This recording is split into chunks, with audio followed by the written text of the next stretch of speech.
Everyone, హైదరాబాద్కి అయితే వచ్చేసాను. ఇక్కడ కేశవ అయితే నన్ను రిసీవ్ చేసుకున్నాడు.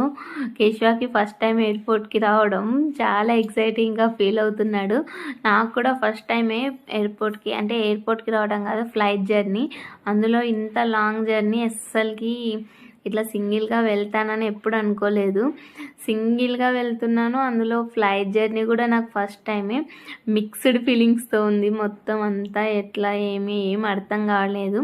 ఫస్ట్ అయితే కేశవాకి బాయ్ చెప్పేసి లోపలికి అయితే ఎంటర్ అయిపోయాను.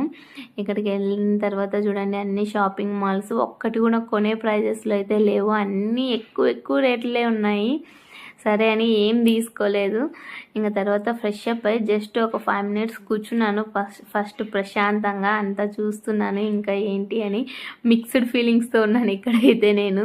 ఇంకా నా నెక్స్ట్ వీడియోస్ అన్నీ నా ఫ్లైట్ జర్నీ ఎక్స్పీరియన్స్ ఇవన్నీ మీతో షేర్ చేసుకుంటాను. ఛానల్ని సబ్స్క్రైబ్ చేసుకోండి.